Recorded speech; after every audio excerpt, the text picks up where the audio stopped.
Hello, my favorite art students again. I'm going to show you how to draw an insect. And I'm going to draw my own insect, but I did include a how to draw an insect sheet in the packet. It looks like this. It says Crazy Critters, and at the very bottom it says Insect Drawing Guide. Now, you know from my class, you are more than welcome to copy one of these insects. You are more than welcome to follow the steps exactly, but everybody has their own ideas and their own imagination. So please feel free to draw an insect any way that you would like. As with all of my lessons, I will be sharing with you until the end of this school year. All you need is a piece of paper and a pencil and a pen. If you have an eraser, that's awesome. But really what I'm trying to do is make all of these lessons easy to do at home, even if you don't have very many materials, okay?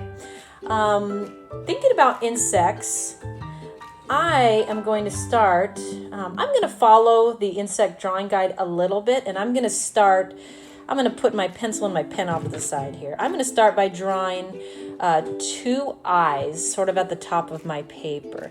Now, I also encourage you to draw very large if you can. If you have a big piece of paper, make your insect huge. Why not? Because we're going to be having fun using our imagination, filling it with patterns if you would like, and coloring it also if you have those materials at home.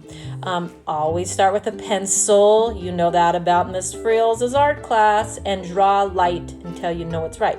That means I'm just drawing very lightly, because if I need to erase it, it'll be so much easier for me to erase if my pencil lines are light. Okay, I'm just going to kind of make his little head. I made two circles, a little line connecting them on top, and then one kind of down, almost like a flat U connecting the eyeballs.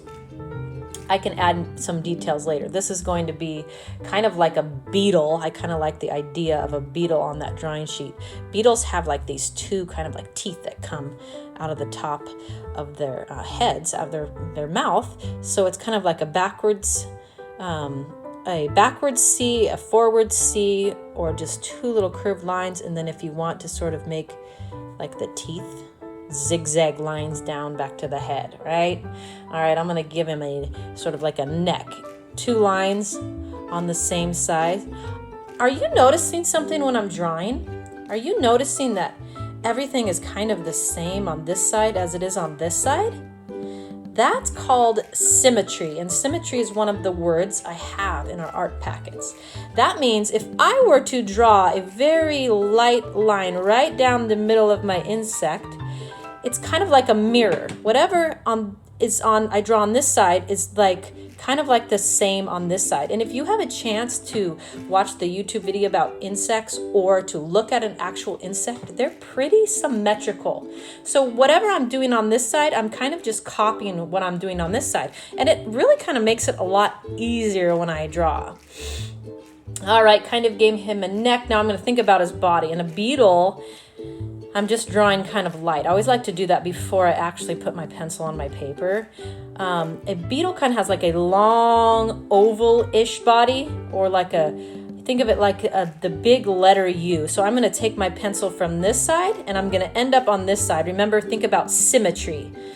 That means, of course, this side is going to be the same as this side. So I'm going to bring this long U-shaped line down. I'm making a U, and I'm going to come back up the other side. I kind of like how I made a very light line down the middle here, because it kind of helps me keep my insect a little bit more balanced and symmetrical.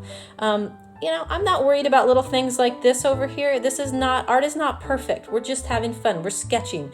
We can fix those kinds of things if we have a Sharpie or a pen to outline, or we can just leave it as it is. It's perfect just the way it is. Okay, let's see here. Does anybody know how many legs an insect has? Did somebody say 6? You are right. 6 legs, and insects have 6 legs. So I'm going to put one here, 1, 2, 3, and then copy the same on the other side to make it symmetrical. So I'm just really quickly just going to draw some lines because I'm not really sure how I want the legs yet. So I'm just going to draw some light lines, and then I'm going to kind of copy the same on the other side so it's symmetrical. Okay, and you know, your insect can be more realistic. That means it can look like a real insect, or you can just get crazy and make them kind of weird. I think I'm going to do a little bit of a mixture of both here. Now I'm just going to draw his legs. So give him some little legs. Copy the same over here. And I think down here, I'm actually going to get a little bit silly, and I'm going to give him some shoes. You know, why not? He is an insect on the move. He's feeling happy that it's springtime. Maybe he got some new shoes. He wants to wear them. Go play some soccer with his friends. You know, it's kind of fun to think of a story when you do a piece of art. It's almost like you're creating a character. You could use this character even like in a story. If you feel like writing a book or writing a story about some silly bugs in the springtime, this would be a great character starter. And I'm just going to finish off by adding a few more details. I suggested in your your art packet for this week to fill it in with patterns. So I'm thinking I'm going to keep this line right down the middle. I'm just going to make it a little bit darker. And I'm just going to create some patterns. They can be symmetrical or not, right? Art is really about what you want to do. I'm going to make his eyes a little bit crazier. Give him some pupils in there. Maybe even a couple little eyelashes.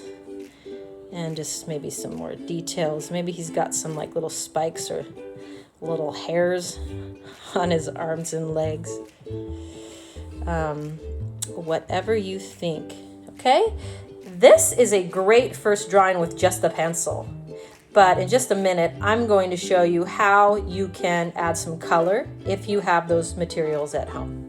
Okay, I went through my stuff and I found some materials that I'm going to use to color in my beautiful masterpiece, my beautiful insect. I have 4 marker colors and a Sharpie. So here we go.